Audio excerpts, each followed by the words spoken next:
1947 ಇಸ್ವಿಲಿಂದ 2014 ಇಸ್ವಿವರೆಗೆ ನಮ್ಮ ದೇಶದ ಸಾಲ 57 ಲಕ್ಷ ಕೋಟಿ ಸರ್. ಇವತ್ತು 2025 ಇಸ್ವಿಯಲ್ಲಿದ್ದೀವಿ.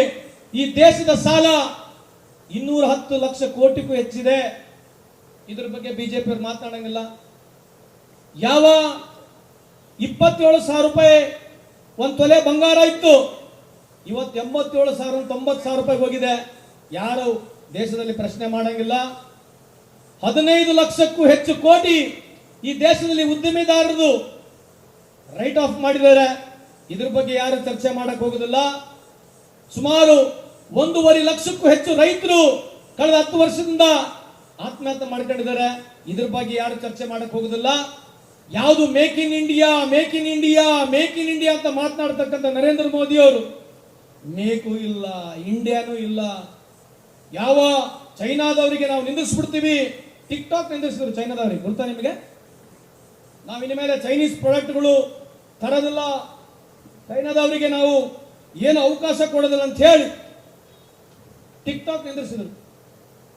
2014 ಇಸ್ವಿನಲ್ಲಿ $50 ಬಿಲಿಯನ್ ನಮ್ಮ ವಹಿವಾಟ ಇದ್ರೆ ಇವತ್ತು $120 ಬಿಲಿಯನ್ ವಹಿವಾಟ ಇದೆ. ಇದ್ರ ಬಗ್ಗೆ ನೀವು ಅರ್ಥ ಮಾಡ್ಕೊಂಡು ಜನರಿಗೆ ಹೇಳ್ಬೇಕಿಲ್ಲಂದ್ರೆ ಮಾಧ್ಯಮದವರಿಗೆ ಗುರ್ತಲ್ಲ, ನಿಮಗೆ ಬೆಳಗ್ಗಿನ ಸಾಯಂಕಾಲವರೆಗೆ ಅವ್ರ ಬಗ್ಗೆನೇ ತೋರಿಸ್ತಾರೆ. ಅದಕ್ಕೆ ನಾವು ಆಳವಾಗಿ ಅರ್ಥ ಮಾಡಿಕೊಂಡು ಸಂವಿಧಾನ ಬಗ್ಗೆ ಓದ್ಕೊಂಡು ಅಂಬೇಡ್ಕರ್ ಸಾಹೇಬ್ರ ಬಗ್ಗೆ ಓದ್ಕೊಂಡು ಆಮೇಲೆ ಈ ದೇಶದ ವ್ಯವಸ್ಥೆಯಲ್ಲಿ ಇನ್ನ ಹೇಳ್ತಾ ಹೋದ್ರೆ ಬಹಳ ಇದಾವೆ. ಇವತ್ತು ಅಮೆರಿಕ ಬಿಟ್ಟರೆ ತಾವೆಲ್ಲ ಶ್ರೀಲಂಕಾಗೆ ಹೋಗಿದ್ದಾರೆ. ಮೊನ್ನೆ ಬಾಂಗ್ಲಾದೇಶ ಇರ್ತಕ್ಕಂಥ ಪ್ರೈಮ್ ಮಿನಿಸ್ಟರು ಚೈನಾಗೆ ಹೋಗಿ ಒಳ ಒಪ್ಪಂದ ಮಾಡ್ಕೊಂಡು ಅಲ್ಲಿರ್ತಕ್ಕಂಥ ಡೀಪ್ ಸೀಕ್ನ ಟೆಕ್ನಾಲಜಿ ಅಲ್ಲಿ ಕೊಡಬೇಕು, ಮ್ಯಾನುಫ್ಯಾಕ್ಚರಿಂಗ್ ಚಾಲು ಆಗ್ಬೇಕಂತಕ್ಕಂಥ ಒಪ್ಪಂದಗಳು ಹೋಗಿ ಮಾತನಾಡಿದ ನಂತರ ಇವ್ರು ಎಚ್ಚರ ತಕೊಂಡು ಇವಾಗ ಬಾಂಗ್ಲಾದೇಶಕ್ಕೆ ಭೇಟಿ ಆಗ್ತಾ ಇದ್ದಾರೆ. ಚೈನಾದವರು ಸುಮಾರು ಶ್ರೀಲಂಕಾಕ್ಕೆ ಸುಮಾರು $6 ಬಿಲಿಯನ್ ಇವತ್ತು ಏಡಾ ಕೊಟ್ಟ ತಕ್ಷಣ ಇವತ್ತು ಇವರು ಶ್ರೀಲಂಕಾಗೆ ಹೋಗ್ತಾ ಇದ್ದಾರೆ. ಇದ್ರ ಬಗ್ಗೆ ಯಾಕೆ ಚರ್ಚೆ ಆಗ್ಬೇಕಂತಂದ್ರೆ ಈ ದೇಶದಲ್ಲಿ ಮಾಧ್ಯಮದವರಿಗೆ ನಾನು ಮನವಿ ಮಾಡಿಕೊಳ್ತಕ್ಕಂಥದ್ದು, ಇದೇನು ಬಿಜೆಪಿ ದೇಶ ಅಲ್ಲ, ಕಾಂಗ್ರೆಸ್ ದೇಶ ಅಲ್ಲ. ಈ ದೇಶ ನಮ್ಮೆಲ್ಲರದಾಗಿದೆ, ಯಾವ್ದು ಪೊಲಿಟಿಕಲ್ ಪಾರ್ಟಿ ದೇಶ ಆಗೋದಿಲ್ಲ.